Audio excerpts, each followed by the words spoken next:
మీ పిల్లలు చదువుకున్నది ఎగ్జామ్ హాల్లో రాయాలన్నా, కాంపిటేటివ్ ఎగ్జామ్ క్రాక్ చేయాలన్నా మెమరీ ముఖ్యం. మెమరీ అనేది గిఫ్ట్ కాదు, రైట్ టెక్నిక్ అండ్ ప్రాక్టీస్ తో ఎవరైనా సాధించవచ్చు.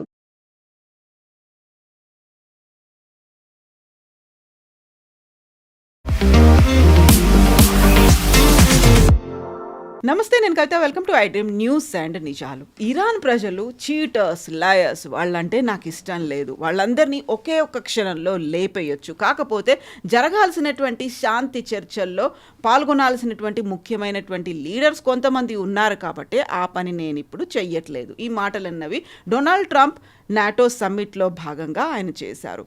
నెక్స్ట్ ఏం జరగబోతోంది? డొనాల్డ్ ట్రంప్ తీవ్రమైనటువంటి అగ్రెసివ్ వ్యాఖ్యలు చేస్తుంటే ఇరాన్ కూడా అదే తీవ్ర స్థాయిలో ప్రతిస్పందిస్తోంది. ఎప్పుడు ఫుల్ స్టాప్ అనేది పడబోతోంది? మనతో పాటుగా ఉన్నారు సీనియర్ జర్నలిస్ట్ సురేష్ కొచ్చత్లి గారు. సార్ నమస్తే.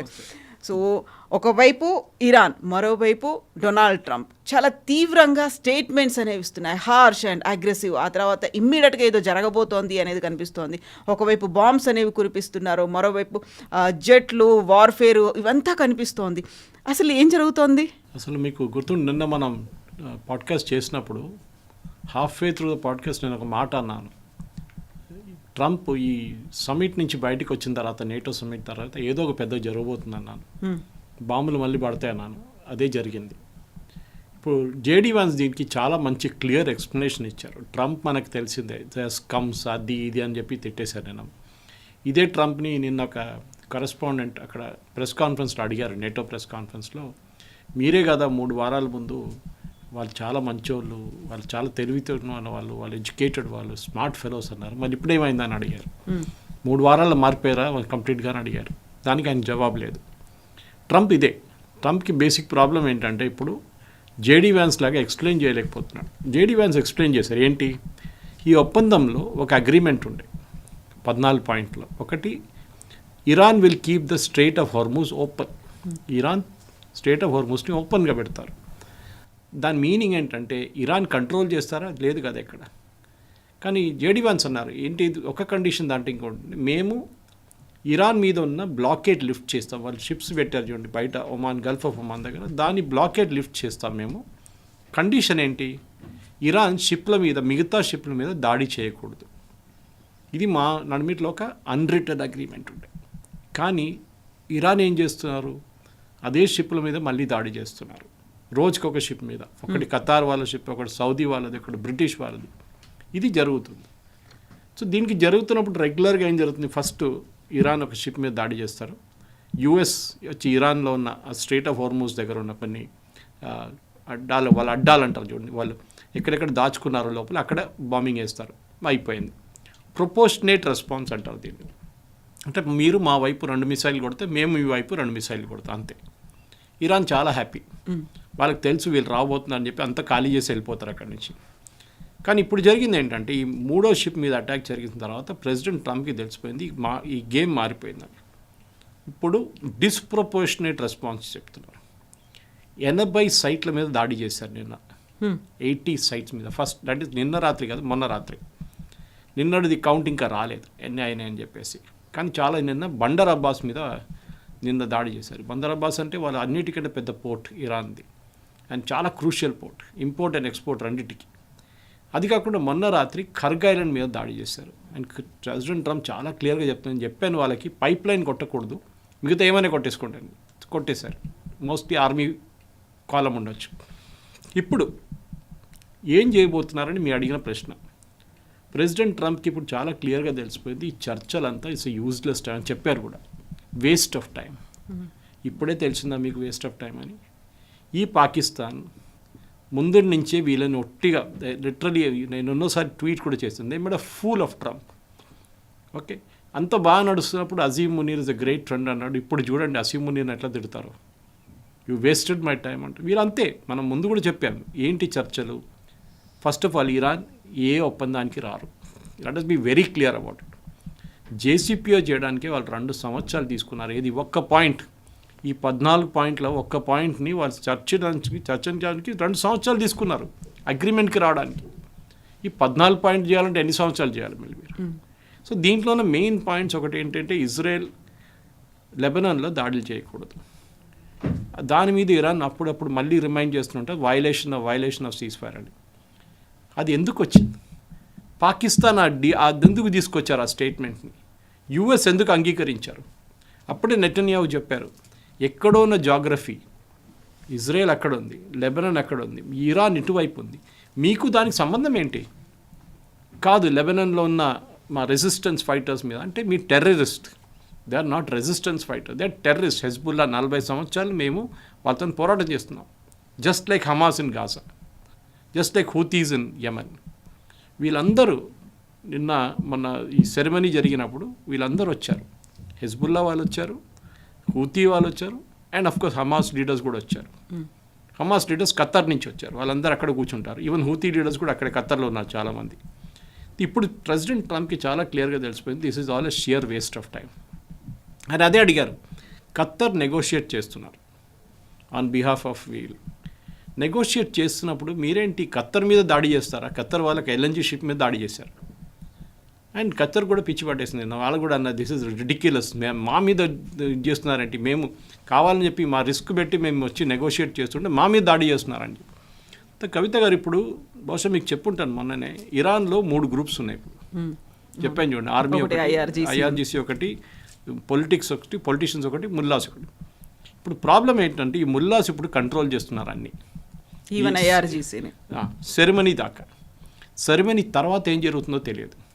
ఇప్పుడు ఈ ఐఆర్జీసీ వాళ్ళే ఈ స్ట్రేట్ ఆఫ్ హార్మస్లో కూర్చొని అక్కడున్న లోకల్ కమాండర్ షిప్ మీద ఫైర్ చేస్తున్నారు. అంటే పొలిటీషియన్ అంటే మన దగ్గర వాళ్ళ ప్రెసిడెంట్ కానీ, వాళ్ళ స్పీకర్ ఆఫ్ పార్లమెంట్ ఆయన కానీ, అరాచీ కానీ, గాలిబాఫ్ అరాచీ, వీళ్ళు ఎవరు కంట్రోల్ చేయలేకపోతున్నారు వీళ్ళని. వీళ్ళు అష్యూరెన్స్ ఇచ్చి వచ్చారు స్విట్జర్లాండ్లో, మేము షిప్పుల మీద దాడి చేయని చెప్పి. ఇక్కడ రాగానే మళ్ళీ దాడి చేస్తున్నారు. మన అందరు తెలిసింది ఎందుకు దాడి చేస్తున్నారు. మళ్ళీ అది పాత స్టోరీ. ఇరాన్ వైపు నుంచి వెళ్ళాల్సిన షిప్స్ ఇరాన్ వైపు వెళ్ళట్లేదు, ఒమాన్ వైపు నుంచి వెళ్తున్నారు. And US saying yes, Oman వైపు నుంచే వెళ్తుంది షిప్లన్నీ. ఇరాన్కి ఇప్పుడు కూడా తెలిసిపోయింది కవిత గారు, వాళ్ళకి ఇంకా ఆయిల్ అమ్మలేకపోతే కూడా they are not able to sell oil from tomorrow.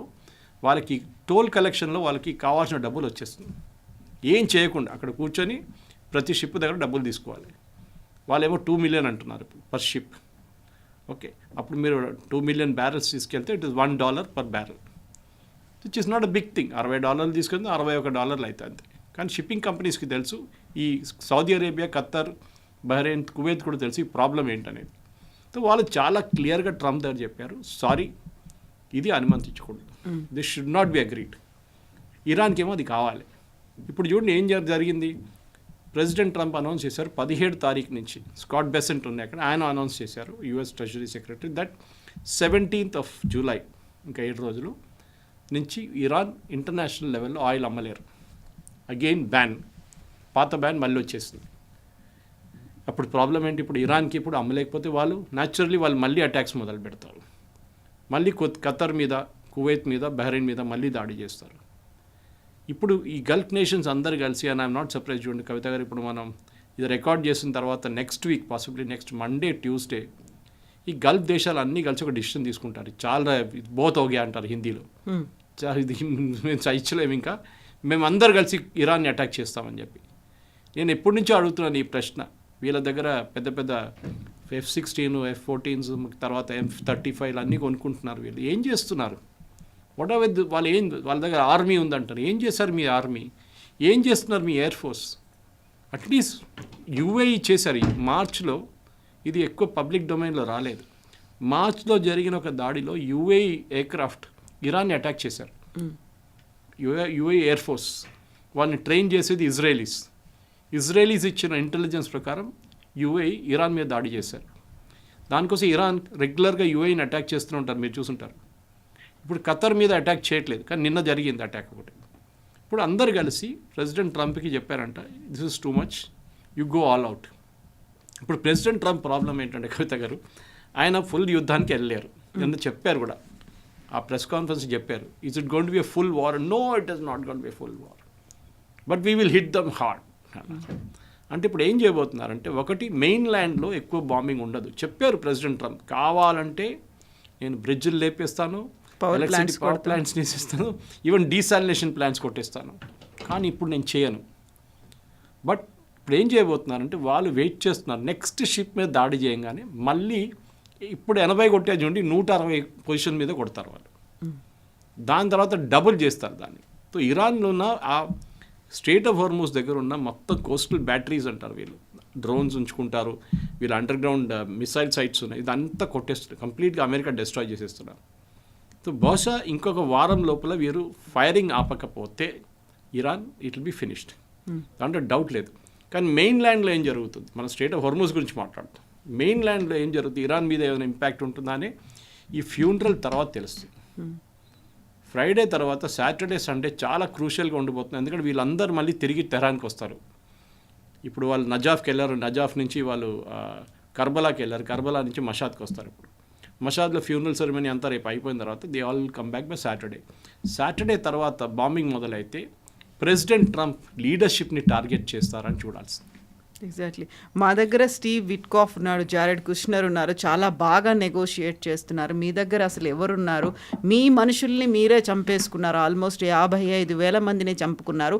అలాంటి ఒక లీడర్కు మళ్ళీ ఫ్యూనరల్ కోసం ఇంతమంది మీరు అటెండ్ అవుతూ వస్తున్నారు. అసలు ఐ పిటీ యూ. నిజంగా మీకు ఒక లీడర్షిప్ అనేది లేదు, మీకు నిజంగా ఎందుకోసం పోరాడుతున్నామో తెలియని పరిస్థితిలో మీరున్నారు. అలాంటి వాడి కోసం నేను మళ్ళీ చర్చల కోసం నేను టైం స్పెండ్ చేయాలా? ఈ రకంగా మాట్లాడాల్సినటువంటి అవసరం ఏముంది? కరెక్ట్, ఎందుకంటే ఆ ఫ్రస్ట్రేషన్ బయటకు వస్తుంది. దేనికి మళ్ళీ అదే డైలాగ్ నేను తిరిగి వస్తున్నాను. మళ్ళీ ఈ చర్చలు అనేది ఫస్ట్ నుంచే ఇట్ విల్ బీ ఫెయిలియర్ అని చెప్పి ఎన్నోసార్లు చెప్పాను నేను. ఇట్ విల్ ఫెయిల్ 100%, సక్సీడ్ కాదు. ఎందుకంటే మీ పొజిషన్స్ టోటలీ డిఫరెంట్. అమెరికాకి కావాల్సింది ఒకటి, ఇరాన్ చేస్తున్నది ఇంకోటి. 47 సంవత్సరాల నుంచి ఇదే నడుస్తుంది. ఈ 47 సంవత్సరాల్లో ఒకటే ఒప్పందం మీద వాళ్ళు సైన్ చేశారు, విచ్ వాజ్ JCPOA. ఒక్కటే ఒప్పందం మీద, న్యూక్లియర్ది. మిగతా దేని మీద కూడా అమెరికా ఇరాన్ని ఫోర్స్ చేయలేకపోయారు.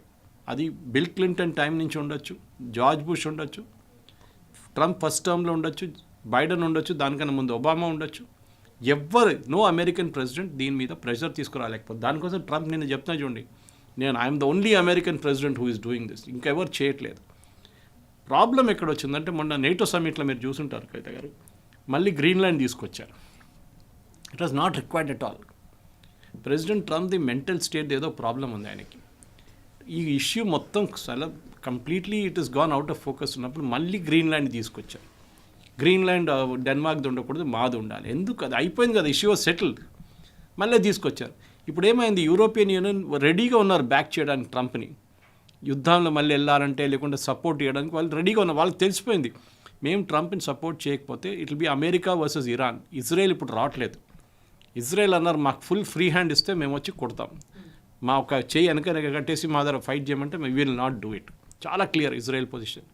సో వీళ్ళ మైండ్ స్వీపర్స్ తీసుకురావడంలో లేకుంటే వీళ్ళ ఎయిర్క్రాఫ్ట్ని యూజ్ చేయడంలో ఉంటే ఈ యుద్ధం 5 రోజుల్లో ఫినిష్ చేయొచ్చు. ఫ్రాన్స్, జర్మనీ, ఇటలీ, యూకే చాలా మంచి ఎయిర్ ఫోర్స్ ఉంది వాళ్ళ దగ్గర. They can literally steamroll ఇరాన్ని. కానీ మీరు మళ్ళీ ట్రంప్ ఫస్ట్ 28 తర్వాత 40 రోజులు తర్వాత మళ్ళీ సీజ్ ఫైర్ అంటే మళ్ళీ తప్పు. You should never go for a cease fire with Iran. మీరు అదే రోజు ఫినిష్ చేస్తే 40 తర్వాత ఇంకొక 10 రోజులు ఉంటే ఇప్పుడు దాకా ఉన్న రెజీమ్ ఉండకపోతుండే. కానీ ఆ తప్పు చేశారు. Steve Witkoff and Jared Kushner అంటారు వాళ్ళకి అసలు నెగోషియేషన్ గురించి ఏం తెలియదు కాబట్టి. They are not negotiators. వాళ్ళు కంపెనీలు నడిపిస్తున్నారు, రియల్ ఎస్టేట్ వాళ్ళు. ఇంటర్నేషనల్ డిప్లొమసీ అంటే it's a different cup of tea altogether. అది దానికి సంబంధమే లేదు. అక్కడ నెగోషియేషన్ టిపికల్లీ ఇరాన్ ఎట్లా మాట్లాడతారు చూడండి, లోపల ఒకటి వచ్చి బయటకు. ఈ సెడ్ దట్ యెస్టర్డే ట్రంప్, లోపల మేము న్యూక్లియర్ దాని గురించి మాట్లాడుకున్నాం, వాళ్ళు అగ్రీ చేశారు, కానీ బయటకు వచ్చి న్యూక్లియరా మేము మాట్లాడలేదా అంటున్నారు. That is diplomacy. ఎందుకంటే మీరు ప్రూవ్ చేయలేరు మేము లోపల మాట్లాడామని చెప్పేసి. Because it's not open to the press. Secret discussion ఉంది, అది కూడా డైరెక్ట్ కాదు. పాకిస్తానీ వాళ్ళు, ఖతర్ వాళ్ళు నడిమిట్లో అక్కడిక్కడ పరిగెత్తున్నారు వాళ్ళు. ఇప్పుడు ప్రెసిడెంట్ ట్రంప్కి తెలిసిపోయింది this the game of bluff. Iran మమ్మల్ని లిటరలీ, హిందీలో కొన్ని వర్డ్స్ ఉన్నాయి ఇక్కడ యూజ్ చేయలేము, కానీ అదే చేస్తున్నారు మమ్మల్ని. They are making a fool out of us. చాలా అయిపోయింది, ఇంకా నేను తట్టుకోలేను. Now let us start, let us go back and bomb the hell out of them అని చెప్తున్నా. అది జరుగుతుంది. నిన్న కొన్ని గంటల క్రితం మొత్తం ఇస్లామిక్ కంట్రీస్లో కూడా విపరీతమైనటువంటి సైరన్లు మోగాయి. అక్కడ ఏదో జరగబోతోంది అనేది. గతంలో దుబాయ్ ఎయిర్పోర్ట్తో పాటుగా చుట్టూ పరిసర ప్రాంతాల్లో ఎలా అయితే బాంబ్స్ అనేవి కనిపించాయో అలాంటి పరిస్థితులు కనిపిస్తాయి అన్నట్టుగా ఫ్లైట్లను కూడా క్యాన్సిల్ చేసుకున్నారు, లేకుంటే మీరు ప్రయాణాలను కూడా ఒక క్యాన్సిల్ చేసుకోండి, వాయిదా వేసుకోండి, ఇలాంటి మెసేజ్లు ఇవన్నీ వచ్చిన తర్వాత ఇప్పటికి కూడా ఒక స్టెబిలిటీ అనేది లేదు. ఎక్కడ ఏం జరుగుతుందో అనేటువంటి ఒక క్రైసిస్ సిచ్యువేషన్ అనేది అయితే ఉంది. సో ఈ 2 days మోస్ట్లీ ఫ్యూ అవర్స్లో ఈ ఫ్యూనరల్ అనేది కంప్లీట్ అయిపోయిన తర్వాత మళ్ళీ అలాంటి పరిస్థితి వస్తుంది అనుకున్నప్పుడు వాట్ ఇజ్రాయెల్ విల్ డూ అనేది వస్తుంది అక్కడ. ఇజ్రాయెల్ ఇప్పుడు ఒక గ్రీన్ సిగ్నల్ కోసం వెయిట్ చేస్తున్నారు అమెరికా వైపు నుంచి. ప్రెసిడెంట్ ట్రంప్ ఇనీషియల్ డేస్లో బెంజమిన్ నెటన్యాహును you are a fool, you don't know what you're doing అని చెప్పి ఇంగ్లీష్లో చాలా తిట్టారు ఆయన. ఇప్పుడు ప్రెసిడెంట్ ట్రంప్ ఇది తెలిసిపోయింది, నెటన్యాహు ఆ రోజు చెప్పింది కరెక్టే, ఈ ఇరాన్ని మీరు నమ్మలేరు, మీరు చెప్పేది అబద్ధాలు, మీరు ఒక మాట మీ ముందు అంటారు, ఇంకో మాట మీ వెనక ఇంకో మాట అంటారు, ఒక ఎస్ అంటారు మరి తర్వాత నో అంటారు. The same policy they have adopted. వాళ్ళకి they are a terror sponsor, మీరు అది ఫస్ట్ అంగీకరించాల్సింది. వీళ్ళు టెర్రరిస్ట్ని స్పాన్సర్ చేస్తారు. మీరు ఆఫ్ఘనిస్తాన్ల గురించి అల్ఖైదా గురించి మాట్లాడుతున్న ముందు అది చెప్తుండే కదా. ఇప్పుడు అఫ్కోర్స్ ఇంకో రెజీమ్ ఉంది, తాలిబాన్ ఉంది అక్కడ. అల్ఖైదా ఉన్నప్పుడు టెర్రర్ స్పాన్సర్ అన్నారు, సిరియాని టెర్రర్ స్పాన్సర్ అన్నారు వెన్ అసద్ ఫ్యామిలీ అక్కడ ఉన్నప్పుడు, హఫీజ్ అల్ అసద్ ఉన్నప్పుడు. ఇప్పుడు ఏం జరిగింది, బషర్ అల్ అసద్ వచ్చాడు దాని తర్వాత, అప్పుడు కూడా టెర్రర్ స్పాన్సర్స్ అన్నారు. సద్దాం హుసేన్ అదే అన్నారు, లిబియాలో గద్దాఫీని అదే అన్నారు. వీళ్ళని ఎందుకు చెప్పట్లేదు? They are terror sponsors, simple అంతే. ఇది ఈయన చెప్పలేకపోతున్నారు, ఎందుకంటే ఒకటి ట్రంప్కి భయం, ఒకటి మిడ్ టర్మ్ పోల్స్ ఒకటి. కానీ దానికి చాలా క్లియర్గా అని తెలుసు, ఈ స్ట్రేట్ ఆఫ్ హార్మోస్ని ఓపెన్ పెడితేనే మిడ్ టర్మ్ పోల్స్లో ఆయన సక్సీడ్ అవుతారు. 65 దాకా వచ్చిన ఫ్యూల్ నిన్న 72కి వెళ్ళిపోయింది మళ్ళీ. కానీ అంత పెద్ద ఇష్యూ కాదు. అమెరికాలో ఇంకా బంక్లో ప్రైసెస్ తగ్గలేదు, ఇంకా మనలాగానే మన ప్రైసెస్ ఆర్ స్టిల్ హై అక్కడ. కానీ మన ఇక్కడ ప్రెసిడెంట్ ట్రంప్ ప్రాబ్లం ఏంటంటే కవిత గారు, దట్ ఆయన ఒక నిర్ణయం తీసుకోలేకపోతున్నారు. అది మొన్న రాత్రి ఈ షిప్పుల మీద జరిగిన దాడి తర్వాత ఆయన తెలిసిపోయింది. Now the game is over. ఇప్పుడు we'll go all out, disproportionate response. అంటే మీరు షిప్ మీద 2 మిసైల్ కొట్టారు, మేము మీ మీద 80 మిసైల్స్ కొట్టాం. ఇప్పుడు నేను చెప్పినట్లు రేపు మళ్ళీ జరుగుతుంది. ఇప్పుడు చూడండి, లాస్ట్ 24 అవర్స్లో ఇరాన్ ఏం చేయలేదు. ఆబ్వియస్లీ తెహరాన్ నుంచి ఐఆర్జీసీ కమాండర్స్ నుంచి డౌన్ లెవెల్ ఉన్న సీనియర్ లీడర్షిప్ నుంచి కమాండర్ లెవెల్కి ఇన్స్ట్రక్షన్స్ వెళ్ళి ఉంటుంది, don't fire at any ship. ఇప్పుడు కాదు, కొంచెం టైం తీసుకుందాం, కొంచెం టైం కూడా టిల్ ఫ్యూనరల్స్ లేకుంటే తర్వాత లేదు జరగదు. ఎందుకంటే ప్రాబ్లమ్ ఇస్ డిస్ప్రపోర్షనేట్ రెస్పాన్స్ వస్తుంది. ఇప్పుడు ముందు వీళ్ళు యాంటిసిపేట్ చేస్తారు, మేము 2 కొట్టే వాళ్ళు 2 కొడతారు. అది కాదు. నౌ అమెరికా కూడా తెలిసిపోయింది. అండ్ వాళ్ళు ఏమంటారు, మా దగ్గర ఇంకా 2 షిప్స్ అక్కడ ఉన్నాయి, aircraft carriers. Okay, Abraham Lincoln and George bush అనుకుంటారు, 2 ఉన్నాయి అక్కడ already. And this INS Pakistan వాళ్ళ ట్రిపోలి కూడా ఉంది, వాళ్ళ షిప్ ఉంది అక్కడ, యుఎస్ ట్రిపోలి, అది కూడా ఇట్ ఇస్ దేర్. ఈ కార్గ్ ఐలాండ్ మీద దాడి చేస్తారని చెప్పి ప్రెసిడెంట్ ట్రంప్ చెప్పారు చూడండి, దానికి పాసిబిలిటీ ట్రిపోలిని వాడుకుంటారు. కానీ అమెరికాకి ఎప్పుడు భయం గ్రౌండ్ ఫోర్సెస్ని అక్కడ దింపడంలో. దాంట్లో బహుశా యూరోపియన్ ఫోర్సెస్ ఒక రోల్ ప్లే చేయవచ్చు. ఎందుకంటే మొన్న అంకారాకి వెళ్ళి ట్రంప్ అయితే నేటోని విపరీతంగా తిట్టారు, మీకు తెలుసుంటుంది. దే ఆర్ నాట్ కోఆపరేటివ్, వాళ్ళు అది చేయలేదు, వాళ్ళు ఇది చేయలేదు, మేము బాంబింగ్ చేసినప్పుడు వచ్చి సహాయం చేయలేదు. ఒక అపాలజీ లాగా ఇప్పుడు ఒకటి మైండ్ స్వీపింగ్ వాళ్ళు చేయబోతున్నారు. ఎస్పెషలీ ఈ మిడిల్లో ఉన్న ఛానల్ చూడండి, పైన ఉన్న channel goes through Iran, Qeshm island నుంచి, బాటమ్ వాళ్ళు ఇది ఒమాన్ వైపు నుంచి వెళ్తుంది. ఇట్లా నడిమిట్లో ఉన్న channel which is where the depth, back షిప్స్కి మ్యాక్సిమం డెప్త్ అక్కడ ఉంది, అక్కడ మైన్స్ వేశారు. ఆ మైన్లు తీయాల్సి వస్తుంది ఇప్పుడు. దానికి ఫ్రెంచ్ వాళ్ళు ఉన్నారు అండ్ పాసిబ్లీ జర్మన్, వీళ్ళిద్దరి దగ్గర టెక్నాలజీ ఉంది, వాళ్ళు వచ్చి చేయవచ్చు. ఈవెన్ యూకే దగ్గర ఉంది, వాళ్ళు కూడా వచ్చి హెల్ప్ చేయవచ్చు. అది చేస్తే ప్రెసిడెంట్ ట్రంప్కి ఒక రిలీఫ్ వస్తుంది. This is not an American expedition, ఇది ఒక నేటో ఎక్స్పెడిషన్ లాగా మారిపోయిందని చెప్పి. ఎందుకంటే నేటోకి ఒక కండిషన్ ఉంది, ఏదైనా నేటో దేశం మీద ఎవరైనా దాడి చేస్తే మిగతా వాళ్ళు వెళ్ళి హెల్ప్ చేయాలి. అమెరికా మీద దాడి జరిగినప్పుడు, అమెరికన్ షిప్స్ మీద కానీ అమెరికన్ బేసెస్ మీద దాడి చేసినప్పుడు వీళ్ళెందుకు నేటో ఎందుకు ముందుకు రాలేదు? ఇప్పుడు అదే ప్రశ్న అడుగుతున్నారు ట్రంప్, విచ్ ఇస్ కరెక్ట్. మీరేం చేస్తున్నారు చెప్పండి. నేనెందుకు మిమ్మల్ని మీ ఫండ్స్ మేమెందుకు ఇవ్వాలి, మేమెందుకు ఆయుధాలు ఇవ్వాలి మీకు? మేము ఇవ్వం. I will give it directly to Zelensky. నేటోకి నేను ఇవ్వను, ఇప్పటి నుంచి డబ్బులు లేవు, ఏం లేవు, మీరేం కావాలంటే చేసుకోండి. స్పెయిన్తో అసలు సంబంధమే లేదంటున్నారు ఆయన. అప్పుడు I will not have any deal, మొత్తం కట్ ఆఫ్ చేసేస్తాం మేము డిప్లొమాటిక్ అంటున్నాం. సో ప్రెసిడెంట్ ట్రంప్కి ఏంటంటే వీళ్ళు వచ్చి నేటో వచ్చేస్తే ఆయన కొంచెం బ్యాక్ సీట్ తీసుకుంటారు, దెన్ ఇజ్రాయెల్కి పర్మిషన్ ఇచ్చేస్తారు. Now you go all out. ఇజ్రాయెల్ని క్లియర్గా ఇజ్రాయెల్ దగ్గర కెపాసిటీ ఉంది వీళ్ళ లీడర్షిప్ని తీయడానికి. దాంట్లో బహుశా అమెరికా పార్టిసిపేట్ చేయరు, ఎందుకంటే మళ్ళీ అమెరికా దగ్గర వాళ్ళ పార్లమెంట్ వాళ్ళ కాంగ్రెస్కి వెళ్ళి మళ్ళీ అప్రూవల్ తీసుకోవాలి యుద్ధానికి, వార్ పవర్స్ యాక్ట్ కింద. అది తీసుకోలేరు ఇప్పుడు, ఆ పరిస్థితులు లేరు ప్రెసిడెంట్ ట్రంప్. ఇజ్రాయెల్ దగ్గర చెప్తారు you do what you want now, మీరు ఏది కొట్టేసేయండి. సో చర్చల కోసం ఒక టాప్ లీడర్స్ కొంతమంది అరాక్చి లాంటి వాళ్ళు కావాలి, గాలిబాఫ్ వాళ్ళు ఇలాంటి వాళ్ళు ఉండాలి అనేది అమెరికా చెప్తోంది. ఒకసారి కొట్టేస్తాము అంటోంది, ఒకసారి వెయిట్ చేస్తున్నాము ఎందుకంటే శాంతి చర్చలు ఇవన్నీ జరుగుతున్నాయని. బట్ ఇజ్రాయెల్ కనుక కంప్లీట్ పవర్స్ ఇచ్చి మీరు లేపేయండి అంటే ఆల్ ఎలోన్ ఇజ్రాయెల్ చేయగలుగుతుందా? ఇప్పుడు వెయిట్ చేస్తూ ఉన్నారు ఆ లీడర్స్తో, ఏదో జరుగుతుంది ముందుకు వెళ్తామో అక్కడ ఏదో ఫుల్ స్టాప్ కామా ఇలాంటివి వస్తాయి అనుకున్నప్పుడు. ఫిబ్రవరి 28 202 ఎయిర్క్రాఫ్ట్ ఇజ్రాయెల్లో వేరియస్ ఎయిర్పోర్ట్స్ నుంచి టేకాఫ్ చేస్తుంది, ఎయిర్ ఫోర్స్ ఎయిర్పోర్ట్స్ నుంచి, ఇంక్లూడింగ్ బెన్ గురియాన్ వాళ్ళ సివిలియన్ ఎయిర్క్రాఫ్ట్ టెల్ అవీవ్లో. 202 ఎయిర్క్రాఫ్ట్ చిన్న అమౌంట్ కాదు. మిడ్ ఎయిర్ రీఫ్యూలింగ్ జరిగింది, ఎస్కాట్ సర్వీసెస్ ఉంది దానికి. తెహ్రాన్ దాకెళ్ళి ఇరాన్ దాకెళ్ళి మొత్తం తెహ్రాన్ ఒకటే కాదు ఇస్ఫహాన్ కొట్టారు, అన్నీ చేశారు. వాళ్ళ దగ్గర కెపాసిటీ ఉంది. వాళ్ళకి కావాల్సింది ఇంటెలిజెన్స్, అది యుఎస్ ఇస్తారు వాళ్ళకి, రియల్ టైమ్ ఇంటెలిజెన్స్ ఇస్తారు.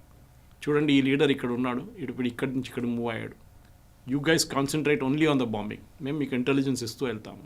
ఈ లాటిట్యూడ్ ఈ లాంజిట్యూడ్లో ఆ మనిషి ఉన్నాడు, హిట్ దమ్, దాట్స్ ఇట్. అది ఇజ్రాయెల్ చేస్తారు. దానికే ముందు లెబనాన్లో కొట్టినప్పుడు ప్రెసిడెంట్ ట్రంప్ ఒక స్టేట్మెంట్ ఇచ్చారు, మీకు గుర్తుంటుంది. ఒక టెర్రరిస్ట్, హెజ్బుల్లా టెర్రరిస్ట్ బిల్డింగ్ లోపలికి వెళ్తుంటే మొత్తం బిల్డింగ్ కొట్టాలనుందా, ఆయన టార్గెట్ చేయలేమా, ప్రెసిషన్ స్ట్రైక్ లాగా. సో ఇజ్రాయెల్ దగ్గర కెపాసిటీ ఉంది.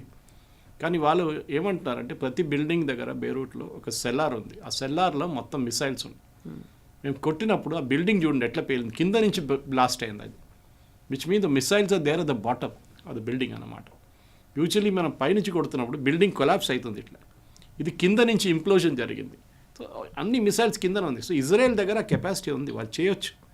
కానీ ఇప్పుడున్న యుద్ధంలో ప్రెసిడెంట్ ట్రంప్ ఫస్ట్ స్టెప్స్ ఏం చేయబోతున్నారు అనేది చాలా క్రూషియల్గా ఉండబోతుంది. ఒకటి, ఆయన నేటో నుంచి రిటర్న్ వచ్చేసారు నిన్న, ఆయన ఎయిర్క్రాఫ్ట్ మార్చారు చూసారా నిన్న.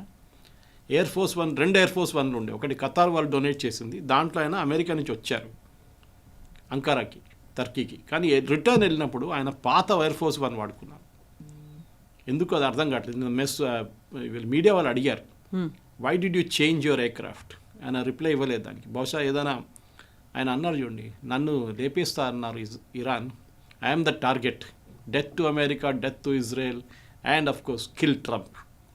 ఆయనకు ఒక భయం ఉంది ఇప్పుడు, ఏదో ఒక రోజు ఇరాన్ వాళ్ళు చేస్తారు, ఏదో మా మీద ఒక అటెంప్ట్ చేస్తారని ఒక భయం ఉండే, దానికోసం ఎయిర్క్రాఫ్ట్ మార్చారు ఆయన ఎయిర్ ఫోర్స్ 1. ఎందుకంటే అది పాత ఎయిర్ ఫోర్స్ 1లో ఇంకో కొన్ని మిసైల్స్ కానీ అది అన్ని టెక్నాలజీ ఉంది దాంట్లో, ఇది మొత్తం అప్గ్రేడ్ కాలేదు కొత్తది, ఖతార్ వాళ్ళు ఇచ్చిన aircraft. So anyway president Trump కూడా ఇప్పుడు తెలిసిపోయింది దట్, బహుశా ఆ ఫ్రస్ట్రేషన్ ఆయన మొన్న ప్రెస్ కాన్ఫరెన్స్లో చూపించారు. ఎందుకంటే ఆ ప్రెస్ కాన్ఫరెన్స్లో ఈ క్వశ్చన్ రాకపోతుండే ఇరాన్ అట్లీస్ట్, అది it was called to talk about Ukraine గురించి ఉన్న ప్రెస్ కాన్ఫరెన్స్లో ఇరాన్ వచ్చేసారు నడిమిట, and that is where he made the statement, they are scums, they are that, they are this, they idiots. As if he was waiting for that question అన్నట్టుగా. Great question, I need to answer. Great question. ఈ great question అనేది politicians ఒక habit. మీరు చెప్పినట్లు అది already ముందే ఒకటి చెప్పేసి ఉంటారు, ఈ క్వశ్చన్ అడగాలి, okay, so that you ask me this question, I will tell you great question. అప్పుడు ఆ రిపోర్టర్ కూడా థ్రిల్ అయిపోతారు, ఓ నేను అడిగిన ప్రశ్న ఎంత ఇంపార్టెంట్ ఉంది. సో ఎనీవే ఇప్పుడు ఇరాన్లో జరగబోయేది ఒకటి, they have to come back from the funeral. Political Araghchi, Ghalibaf and president లేరంట, మొన్న నుంచి కనిపించలేదంట, పెజెష్కియాన్ కనిపించలేదంట. ఒక news 1 of the 2 channels carried it.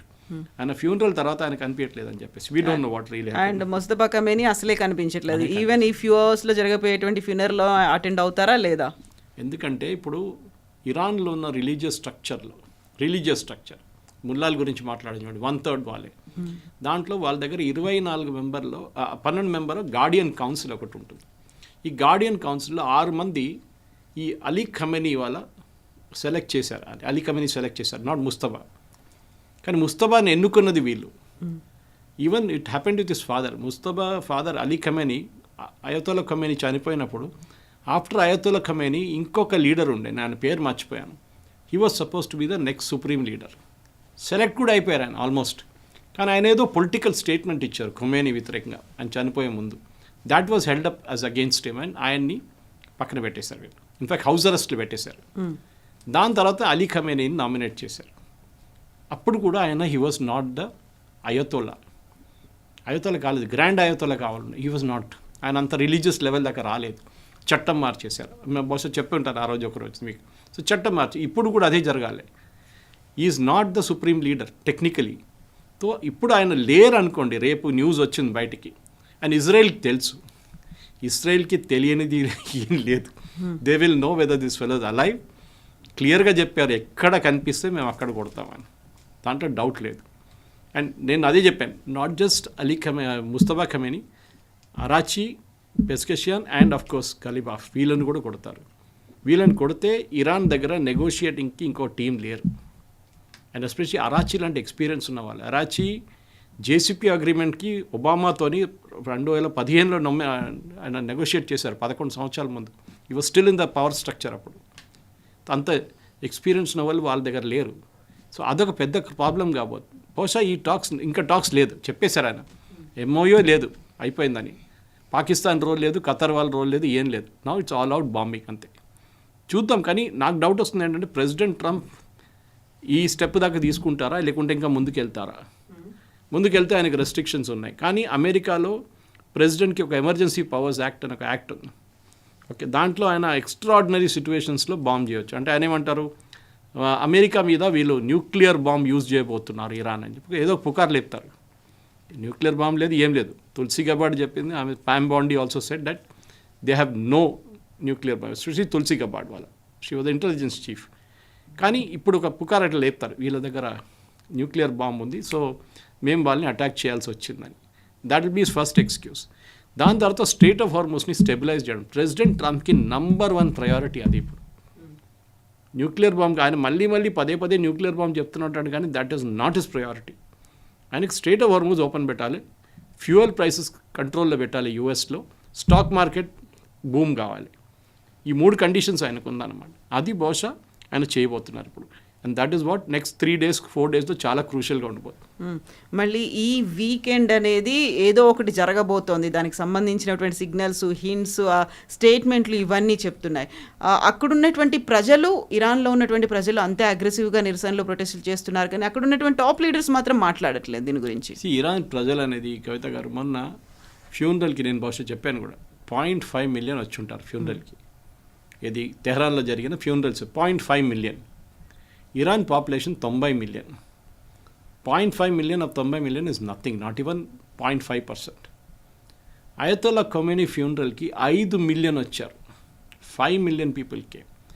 ఈ అలీ ఖమేనీ అని చెప్పిన మనిషి ఒక రాక్షసుడు. మనం అనుకుంటాం చాలా సాఫ్ట్ మనిషి కాదు.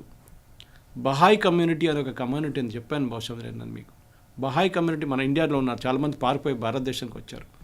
వాళ్ళ దాంట్లో ఆల్మోస్ట్ 2000 మంది తెహ్రాన్ జైలు నుంచి గుంజుకొని ఫైరింగ్ స్క్వాడ్ మీద ముందు పెట్టిన మనిషి అలీ ఖమేనీ. అందుకే కదా ట్రంప్ అన్నాడు 55,000 మందిని చంపారు, మీ ప్రజలు చంపారు. జనవరిలో, డిసెంబర్ జనవరిలో help is on the way అని చెప్పినప్పుడు జరిగింది అది. ఆ డెడ్ బాడీ బ్యాగ్స్ కూడా ఇప్పుడు వీడియోస్ తిరుగుతుంది, saying this is what Ali Khamenei did. మీరు ఆయన్ని స్పేర్ చేయకూడదు. అలీ ఖమేనీ ఒక్కరే కాదు, ఐఆర్జీసీ ఇప్పుడు చూడండి, టార్గెటింగ్ విల్ బి ఐఆర్జీసీ. పొలిటీషియన్స్ని ముట్టరు మోస్ట్ ప్రాబ్లీ, అది ఇజ్రాయెల్ చూసుకుంటారు. ఇటువైపు ముల్లాల్ని ముట్టరు. They will hit the IRGC. IRGC chief చాలా నెలల తర్వాత మన ఫ్యూనరల్లో కనిపించింది. అంతే సంగతి ఆయనది. ఆయన్ని మార్కౌట్ చేసేస్తుంటారు, ఈయన తీసేసేయాలి. ఆయన ఎక్కడ తిరిగినా కానీ ఇప్పుడు వాళ్ళ దగ్గర ఉంటుంది ఇన్ఫర్మేషన్ ఎక్కడికి వెళ్ళారని. ఎవరెవరు ఆ ఫ్యూనరల్కి వచ్చారో లీడర్స్, వీళ్ళందరినీ టార్గెట్ చేస్తారు ఇప్పుడు. I'm talking military leaders. అది డెఫినెట్గా జరుగుతుంది. ఇది దీనికన్నా ముందు జరిగిన యుద్ధానికి ఇప్పుడు జరిగిన యుద్ధానికి డిఫరెన్స్ ఇది, దట్ ఇప్పుడు టార్గెటెడ్ అటాక్స్ జరగబోతుంది. 80 అటాక్స్ జరిగినప్పుడు మనం చూసాం, అప్పటి నుంచి వాళ్ళ దాకా షిప్స్ మీద ఒక్క దాడి కూడా జరగలేదు. ఐదర్ ఆర్డర్స్ వెళ్ళుంటుంది ఆర్ వాళ్ళు భయపడుతున్నారు. నెక్స్ట్ ఏదో షిప్ మీద కొడితే అంతే సంగతి, మాది మొత్తం ఉన్నదంతా లేపేస్తారు అమెరికా వాళ్ళు వచ్చని. అది అమెరికాని మెచ్చుకోవాలి, వాళ్ళ దగ్గర ఎయిర్ పవర్ సుపీరియారిటీ సూపర్ ఉంది వాళ్ళ, దాంట్లో డౌటే లేదు. 80 సైట్లు కాదు, 160 కాదు, 240 కూడా కొట్టచ్చు వాళ్ళు.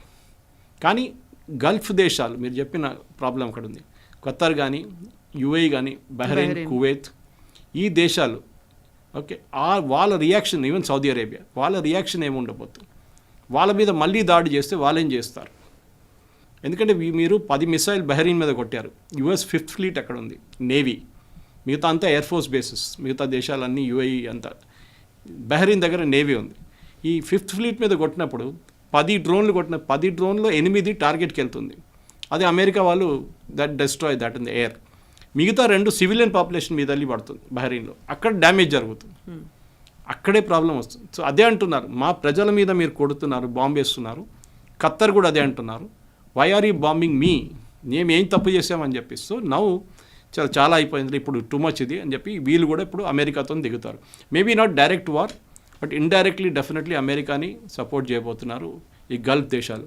చాలా క్లియర్గా నిన్న కూడా చెప్పారంట, బహుత్ ఓకే, చాలా అయిపోయింది, ఇక finish it off once and for all. Strait of Hormuz should be open, no toll, nothing, ఏం కలెక్ట్ చేయకూడదు. సో మోస్ట్ లైక్లీ ఈ సాటర్డే కల్లా they are going to take a decision. And Saturday Sunday కూడా బహుశా ఉండొచ్చు. అది yes sir, thank you very much. Thank you.